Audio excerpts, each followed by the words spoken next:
At Wind River Resort and Casino, we like to celebrate life's little moments. Oh, and the big ones too, because around here, when you're completely in the moment, that's when the magic happens. Come in and find your moment at Wind River Resort and Casino. Good morning, everyone. I'm meteorologist Mike Krueger, and you are watching Coffee with Krueger. Weekday mornings, every weekday morning at 6:30 in the morning. Of course, during holidays, sometimes take the day off. You know, it is what it is. I'm the boss. I can make the call. I can call the shots however I wish. I want to thank you all so much for joining us this morning, and we're still talking about that heat wave, but, you know, you can't really feel it that much as you go into the morning hours. It's cooling off quite nicely, kind of pretty mild in the valley, upper 50s to low 60s right now. Reading at about 63 degrees, 58 degrees for Oroville. We've got temperatures mainly in the 40s and some 50s for some of the higher elevations like Susanville, 53. A bit cooler, but still not that bad in Alturas at about 44 degrees, 46 degrees for Wairika, 47 in Hoopa, and those temperatures are in the mid to upper 50s, mid to upper 40s, that is, for the coast. The winds have died down, and we're going to start kind of going into this fire coverage because one of the big concerns is the fire that we saw in Siskiyou County yesterday and where it is right now. We'll get into that here in just a second, but let's just take a look at what the winds are doing, what the fire weather risk is looking like, at least over the next 24 hours or so. And you can see the winds will be picking up a little bit this afternoon, but nothing unusual. No major wind events, and keep in mind, these are wind gusts. So for a brief period of time, you could see those gusts getting into the 15 to 20-mile-an-hour range, but really sustained winds are going to be more like 10 to maybe 15 miles per hour from the north-northwest. Now you can see for Friday morning, it actually may start a little bit on the breezy side here to start off the day on Friday. That may keep that fire weather risk a little elevated. So as you can see, as we look at the humidity levels taking you through the afternoon today, we're going to be down in the single digits and into the low teens for most of us in the valley this afternoon. Taking you into your Friday morning, we're going to see some light recovery, but still generally in the mid to upper 20% range, although south towards Chico, 35% and 32 degrees in Willows, but excuse me, a percent in Willows. But here you can see, as we go into Friday afternoon, look at the humidity levels. They are dropping significantly. Now, one of the reasons is the heat that's going to be moving in here, but we'll get into that a little bit later in our deeper dive forecast. But what I want to do now is point out and talk about the fires here. And before we do that, here, let's do this. Let's go to it. So there you can see this is the juniper fire that we're looking at here. Now you're looking at Siskiyou County. So right there in the center of your screen is where the juniper fire is, which is pretty much kind of smack dab in the middle of Siskiyou County. You'll notice the mountain right here, then that's to the north and west of that. So you're looking at weed in this general area right here, then you've got the juniper fire here. So let's zoom it in here and get a better perspective of what we've got going on here. Zoom it in here nice and tight. So here you've got, here's Highway 97 right here. We've got I-5. Let's zoom it out here, just kind of give you some perspective of what we're looking at here. And then you've got I-5 right here. So between I-5 and Highway 97 is where you've got that juniper fire. So what we're looking at now on top of that, see the area in yellow? That is what's called an evacuation warning. Now that basically means is stay alert.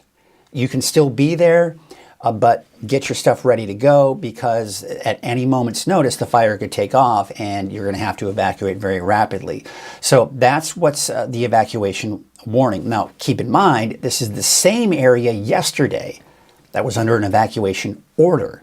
So for those of you, maybe for the first time you're seeing this, you can go back into these areas. So where is the evacuation warning? Well, let's zoom it in here a bit tighter. Uh-oh. Well, oh, I know why. I'm looking at the wrong one here. I zoom in here a little bit tighter here, and you can see some of the roads. So you've got Collins Drive. Now let's zoom it out here. Just kind of, you've got Eagle Road, Dorothea Drive, Branch Road. You've got Pro2. I don't know how to say that, but Proto Road. That's a weird word. You gotta love it. Florin Road, Nugget Road, Collins Drive. If you live in the area, you know what I'm talking about, right? Juniper Drive. So that whole area, there are homes, it looks like. I mean, this is a residential area. Now, you're also noticing, see the area in red? That is a preliminary fire perimeter. Now, what needs to be stated here is that no matter what type of fire perimeter you're looking at, you have to understand that even if there are structures within that, basically, when you look at Google Maps, for example, you can see a structure in there, right? Does that mean it burned down? Not necessarily. A lot of times you get these, they can be within the fire perimeter, but firefighters tend to save these structures. Now, we don't know if any structures burned down yet. We're not getting any reports on that just yet, but just be aware of that when you're looking at this. What does it mean? So you can see it started kind of going outside and just into some forest area here. So yeah, we're definitely seeing that with that fire perimeter as it headed northward. Now, as we take a look now at some statistics on this fire. Yesterday, it was reported at 77 acres. Now it's reported at 49 acres. And the good news is, since I did my update this morning at 6 a.m., we're now seeing the containment go from 10% now up to 35%. So that's really good news to hear. This is coming in from CAL FIRE. So per CAL FIRE, the fire is now 35% contained and at 49 acres at this point. So again, we are looking at the juniper fire at 49 acres, 35% containment, and you can see that preliminary fire perimeter of the fire itself, as it looks like it burned more kind of northward throughout yesterday afternoon. Now, a lot of you might be asking, wasn't this a few days ago a fire that had the hose lay around it? Keep in mind, a hose lay doesn't mean that the fire has been stopped, that they've got the fire under control or anything of that nature. What that is, from my basic understanding, is that a hose lay is basically an organized, again, since I'm not a firefighter, I'm trying to figure out how the best way to communicate this as I kind of researched it. It's just they've got the hoses from all the fire engines in a strategic areas to help fight the fire. But again, it doesn't necessarily mean that the fire has been controlled. So, I think one of the things I'd like to do is probably connect with some fire official and talk about some of the different terms that you may hear, and maybe we can better understand them. I think I might do that. I'm going to call someone at CAL FIRE today and see if we can do something about that. But so that's kind of what we're dealing with that. So again, last thing I'll kind of mention here with the juniper fire, 49 acres, 35% containment. There is an evacuation warning for zone 512A-A. Okay? No, that's that. Actually, no, that has been reduced to an evacuation warning. Yes. SIS 512-A. That's where you have the evacuation warning. And of course, earlier I mentioned where the roads are: Branch Road, Eagle Road, Juniper Road, Florin Road, Nugget Road, Collins Drive. Some of those areas there are within that. So there you go. Now, another thing I'd like to mention before we go to Krueger's Quickcast here, so I want to remind you that as one of the things that I typically do is I do extensive coverage of any fire that is out there that is of concern at the 6 o'clock in the morning update, and also right here on Coffee with Krueger at 6:30 in the morning. And I usually top the show with that on any type of fires, go into the details on that. But throughout the day, as I record my weather updates, it's important to note that things can change very rapidly. So even as I reported at 6 o'clock this morning, 10%, the fire, right? It's now 35, so things can change rapidly. So that's why I tend to only really go into deep dive of the fires when I can at the 6 a.m. update that I record, and also this live update here on Coffee with Krueger. But what you can do, if you want to follow the fires throughout the day, it's very easy for you to do that. And what I've done here at weathernorcal.com is this. You go to the very top. So here you go to weathernorcal.com. There's the very top. You scroll down, see where it says fire danger? Now keep in mind, there's a menu up top. It says more. It also says fire weather and current fires. That is the same link as fire danger right here. So let's click on that and see what happens and see what we've got on there. Now, it's going to start off first and foremost with watch duty. Honestly, if you don't have that app on your phone, I don't know why you don't. It's very important, and it's a very good app. It's the best resource out there when it comes to getting the most up-to-date information on the fires. I don't care what media organization. I will never try to brag about being the first to tell you about fires, because I can't do that. And even media organizations can't do that to the extent that Watch Duty does, because Watch Duty, they've got people on call 24/7 and they are on it, and that's their main priority. All right, so that's where Watch Duty comes into play. So that's what we were just looking at. So you can very easily zoom out, and it's very interactive on the website. You don't even have to leave the website, and you can see all the fires that are out there. You zoom in and out, you can click on the juniper fire, and now you get more information about it. Evacuation warnings, the works. So there you go. That's what it's looking like here. Oh, Robin Lee saying a CAL FIRE interview would make a great special ag report. I like that. That's a great idea. But I think I also want to make that special report that goes right here on the fire page too, so people can always have access to it too. So that's good. But yeah, I think that'd be a good ag report too.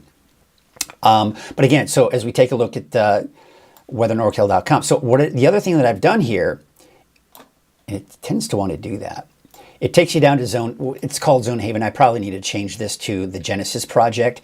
And so the Genesis Project is where you can find any watches or evacuation warnings or orders or the works in your area. And you can always do that. All you have to do is just type in your address and you can see that. But you can also kind of check out where some of them are. We scroll down, CAL FIRE, probably need to update that, but let's see if it takes you to CAL FIRE. No, it takes you to the Genesis Project. So I'll have to talk to my web guy, see if we can fix that. But anyway, you'll have access once I fix it to CAL FIRE. PG&E, right? You can see here. And just some quick links to your Office of Emergency Services by county in the area. And that's where you can get information coming in from the officials in your county.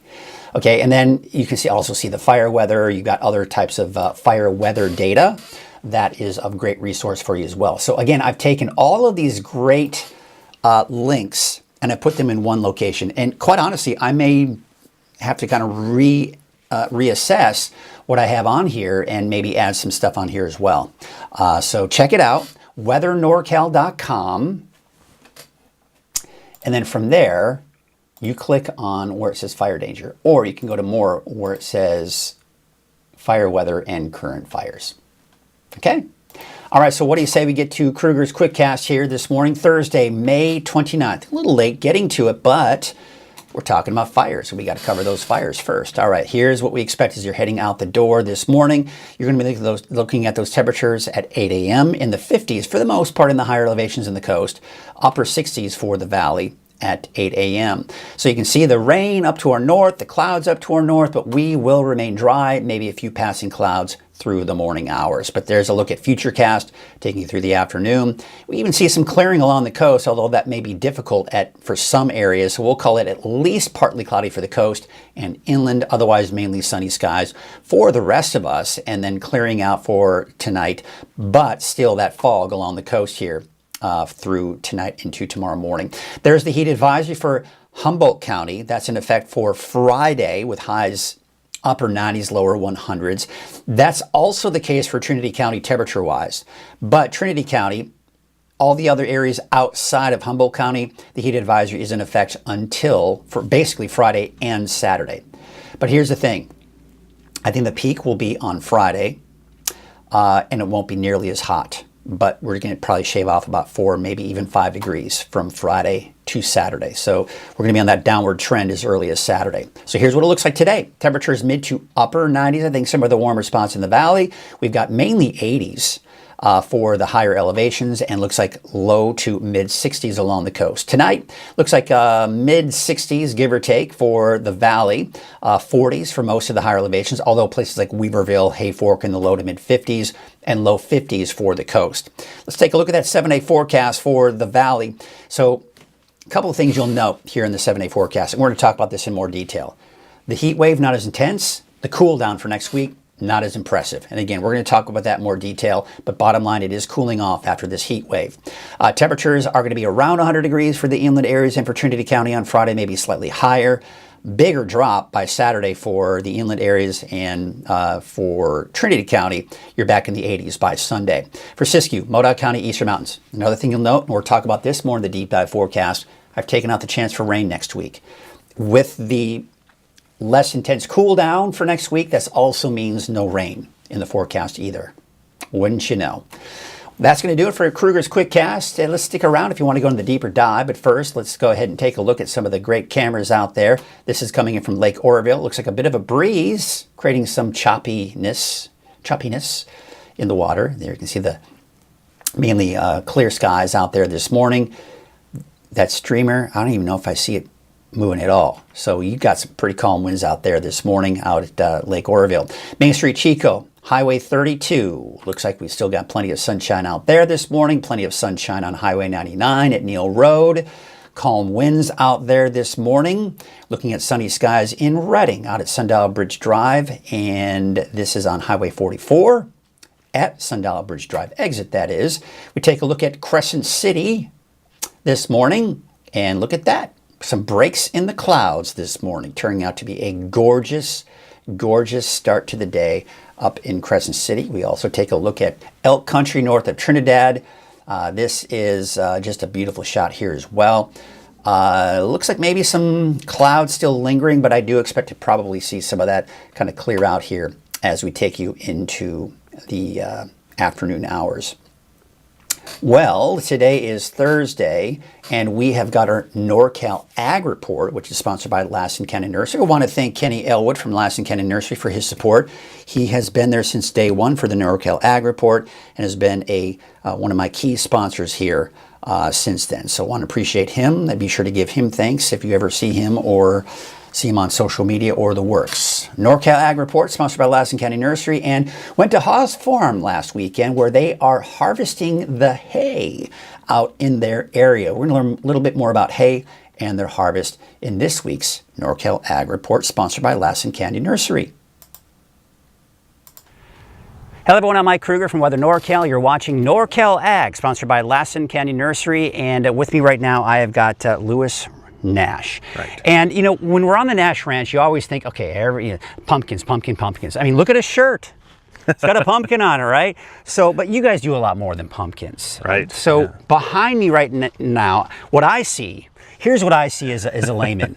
I see a bunch of weed that's going to dry out and become a fire hazard in about a month from now. But I'm incorrect in that. It's not, is it a weed? Is it kind of a weed? Well, we got hay, I suppose right? 12,000 years ago it might have been a weed, but now this is hay. So this is actually a three-way crop. It has oats, wheat, and barley in it, which is just a type of hay that we grow. So that sounds like something good enough for me to eat. Oats, wheat, and barley. Is that, could I eat suppose that? you could. But so you guys, this is the harvesting season right now, yeah. basically. And so you're harvesting this. What's the plan at this point? Do you distribute it to people who buy it? How does that work? Plan?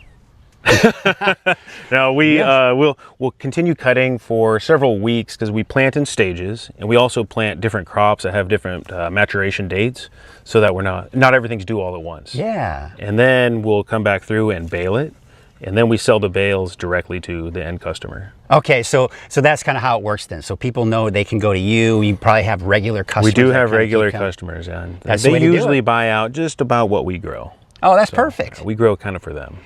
So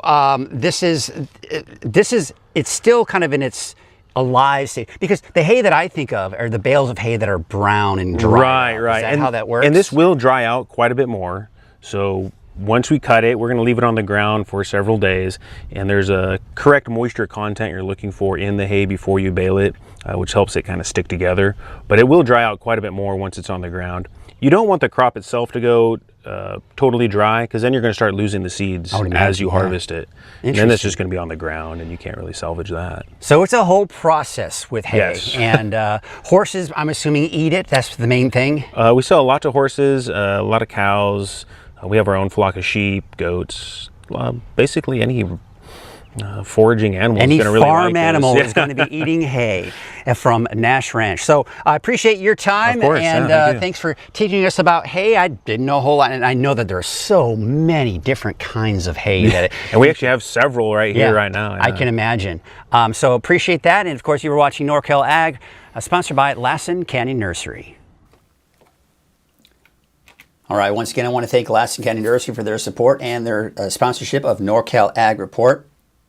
And yeah, it's very interesting speaking with Lewis about hay. I know hay, that could probably be a boring topic, but a lot of things going on with that here.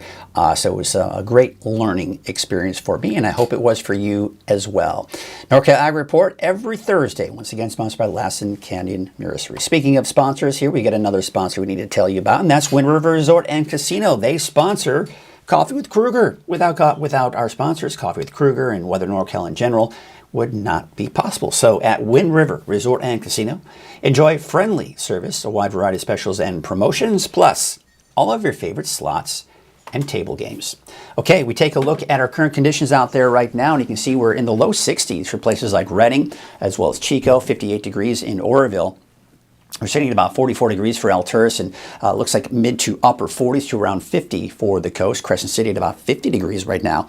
So let's talk about our weather headlines first, all right? So the heat wave will peak on Friday, all right? So that's something we've been talking about all week long. Now the temperatures after the peak of the heat wave will start to drop this weekend going into next week. Here's the thing. Number one, this heat wave, not as intense as initially thought earlier this week. And this is something I've been kind of touching on a little bit over the last few days, but I'm starting to see a little bit more confirmation on that. But number two, what's really changed over the last 24 hours is just how much cooler it's going to get after this heat wave. Earlier this week, it was looking very promising. All forecast models were in alignment that a nice pocket of cooler air was going to move right over Northern California and go from 106 degrees to 79 to 80 degrees by Tuesday of next week. Doesn't look like that's going to be the case anymore. Nowhere near the upper 70s or even low 80s, but I do expect low 90s as we go into early next week. Is that as cool as we'd like it to be? No. Is it 106 degrees? No. That's a better no, right? But I do expect as we go through next week, temperatures will most likely remain above average, which is somewhere in the mid to upper 80s, and will be mainly in the low to maybe even some mid 90s through next week. So what we've got right now, if you look closely, you see a bit of an arc right here. See the clouds? This is really the ridge of high pressure that is going to build over the next 24 hours. We've got some heat coming in from the south that's really going to build in, and that's what's going to give us that heat for tomorrow. But then that heat will eventually shift eastward. We'll get into that a little bit later. But let's talk about the winds again real quickly and some of the fire danger. Right now, we're not concerned about the winds, but as we go through the afternoon, typical, right? In the afternoon, those winds pick up a little bit here. These are gusts. Keep in mind, these are not sustained winds. So when you look at gusts, you go, oh my gosh, it's going to be like 21 miles per hour like all afternoon. No, there are going to be brief periods where, usually less than a minute, where you can see those gusts of upwards of around 20, 21 miles per hour. But overall, probably closer to, say, 10, 15 at the most, probably closer to, say, 5 to 15, really. And then you can see even a little breezy for some spots here for the higher elevations. Now, as we go into Friday morning, look at this. North and west side of the valley could see some slight gusts out there to start off the day.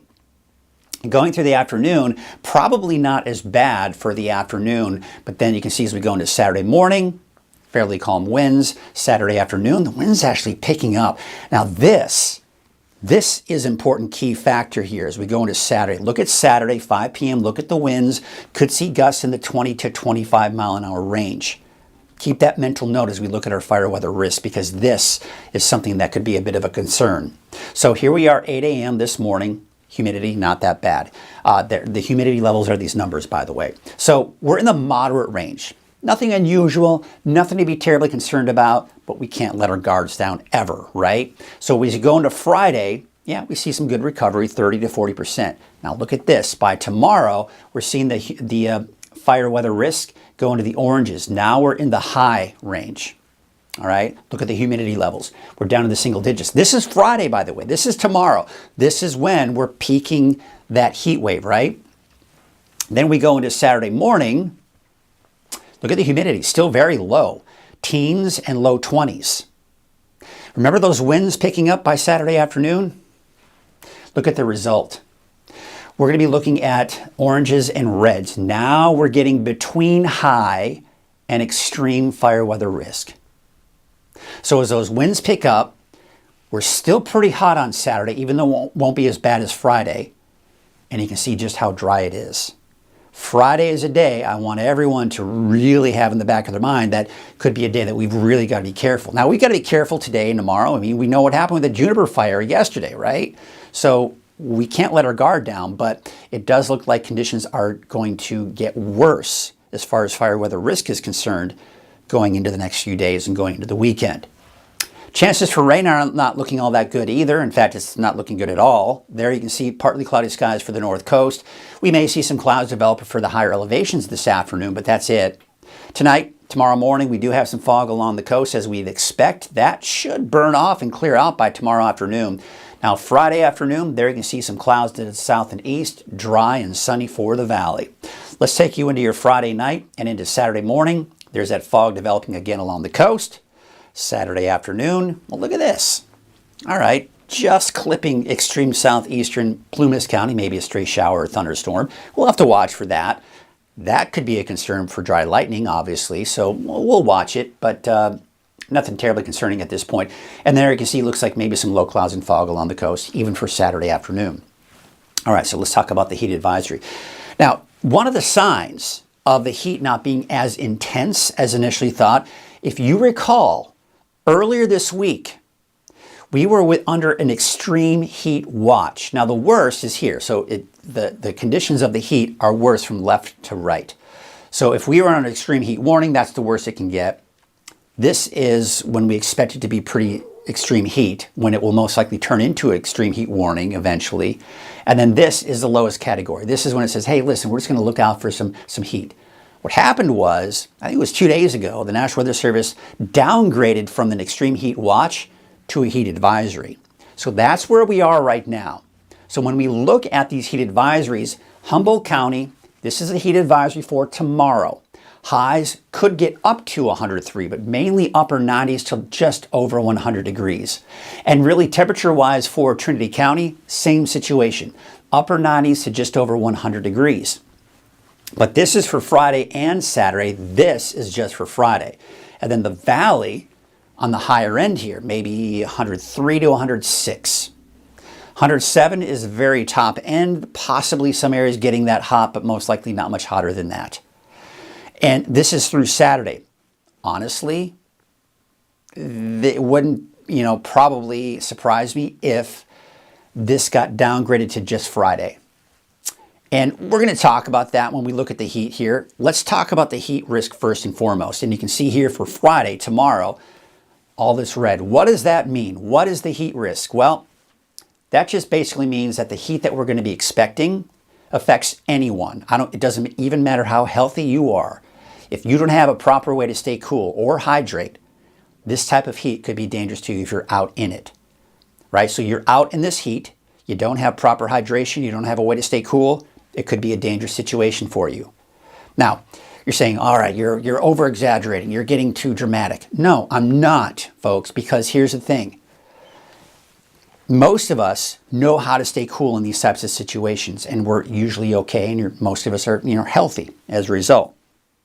But keep in mind, there are a lot of people out there that are less fortunate than a lot of us, okay? They don't have a place to stay cool. They don't have proper air conditioning. They don't have proper ways to stay hydrated. And they are exposed to this heat more than, say, you would be, where you can go into your house and cool off, right? And you can drink lots of water if you're outside, right? But that may not be the case for some people. So this is really who it's pointed at. For those of you that have proper ways to stay cool, all right, fine, right? But it's also a reminder that you may be fortunate enough to stay cool during these types of situations, but others aren't. So think about your neighbors, think about your friends and family. Remember your pets too. They can be impacted by this heat. So remember I was talking about Friday's the peak of this, and I would say it wouldn't be surprised if the heat advisory expired a day early, because look at Saturday. Yes, there is some red in there, but you can see it's not as widespread. We're more within the orange category. Now, what's that? Well, that's moderate. Now, this affects most people, and especially people that are sensitive to the heat. So if you have any kind of health condition, sometimes the heat can really have an impact on you. And again, it's the same concept. If you don't have a proper way to stay cool, it can still be a bit of a concern and dangerous. But the conditions are not as intense as they would be if we were in the major category. All right, so I just kind of wanted to explain that. Sometimes I get on my little, on my soapbox, and I kind of tend to overdo it sometimes, but you get the idea. All right, so this is what I've really got my eyes on here. See what's going to happen tomorrow. There it is. That's what's building in. That's the heat. That's the peak of it on Friday, but check this out. So we've got the heat right here on Friday. Look at this. This is going to ride over that ridge and push that heat to the east. It's going to do a couple of things. Number one, it's going to push the heat to the east, as I mentioned, but it's going to break down the ridge, so temperatures drop as a result. So this right here is not the sign of a major heat wave over Northern California, without a doubt. What we see on Friday is a little bit of that, right? Then what happens is, as we go into Sunday, a piece of energy is going to break off from this area of low pressure. It's not going to be as cool as initially thought, but it is going to help to drop our temperatures down. Now, typically, when you have this move over us, it can help to spark up a few showers and possible thunderstorms. Don't see that happening. It's too dry. I don't think there's going to be any available moisture for that. Then you can see as we go into Tuesday, Wednesday, if you were watching my forecast the last few days, this right here was right on top of Northern California in the form of an area of low pressure and cooler air. Not the case anymore. And in fact, just a forecast model run before this was actually much closer to us. It was going to give us much stronger winds. But now the winds don't look to be all that bad, although we may be a little breezy here for Tuesday of next week. As you can see, the high pressure to our west, low pressure to our east. The difference between the two could give us a bit of a north breeze, but nothing terribly concerning at this point. Here you can see on Wednesday, Thursday of next week. So we don't have any major ridges of high pressure building in, and we don't have any troughs of cooler air moving in either. But you can see these storm systems riding to our north.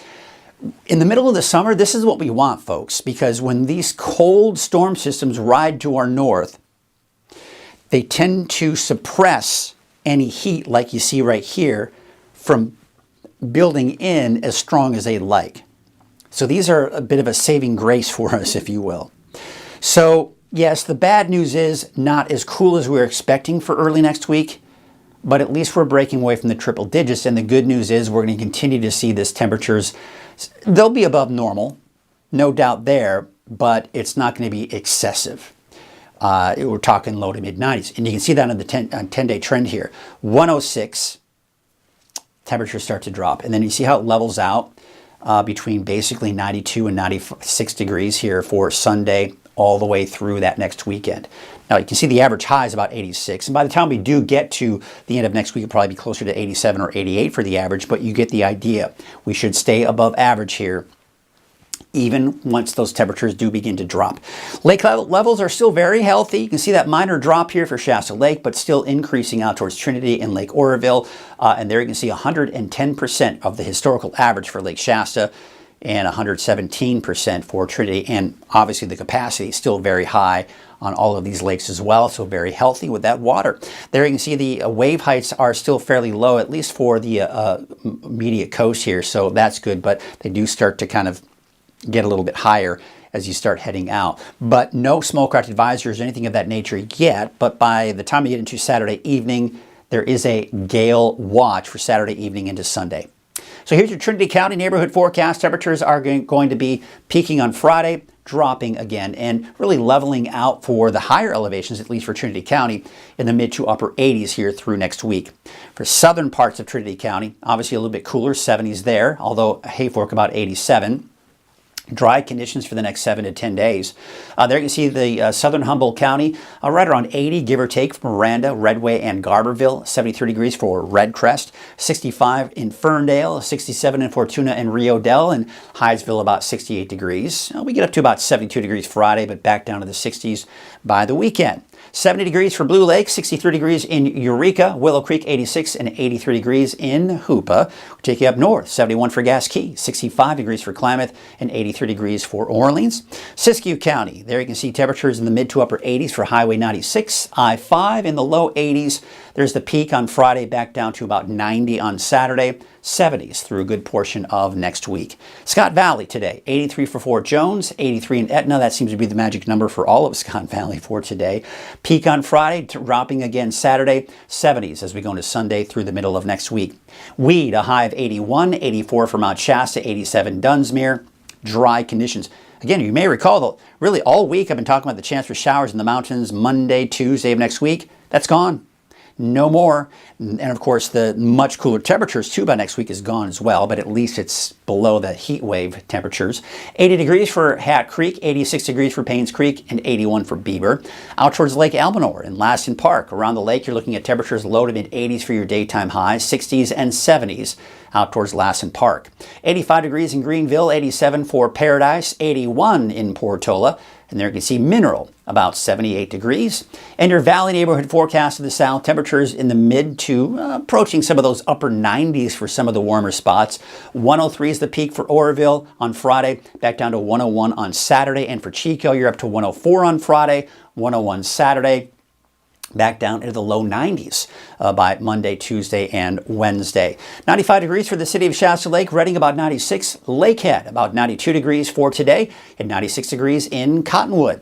There's your 7-day forecast for Redding. Temperature up to 106 by Friday, 103 Saturday, and then back down to the 90s. So we'll really call it low to approaching the mid 90s for Sunday through Wednesday of next week. So it looks like that heat, it is on, folks. It will be on for a while, but not as intense as initially thought, and the cool down for next week doesn't look to be quite as intense either. So that is going to do it for your forecast. Kind of went a little bit longer than usual. That's just because I was talking about the juniper fire up in Siskiyou County to start off the show, and that's kind of how it's all going to work, folks. When we have a fire out there that has certainly made some headlines, we're going to talk about it at the top of Coffee with Krueger, get some details on it, get any concerns that some people may have about the fire, and obviously open up the board for questions too if it starts impacting more people. That's what we do here at Weather NorCal, especially in the morning. And if I ever need to during a fire outbreak, if a fire comes out anytime during the day, I will come on here live and we will start talking about the information that we're getting from the fires. And you can always ask questions on that as well. We'll take a look at conditions. So that's just kind of a heads up as we go into the fire season. Going to really try to make sure that we can keep that covered for you. So again, that's going to do it for us this morning for Coffee with Krueger. Have yourselves a great day, and we'll see you tomorrow morning for your Friday edition. What a short week it has been, I think, for many people here. And we are going to be wrapping up the week with some hot temperatures. We'll see you tomorrow morning.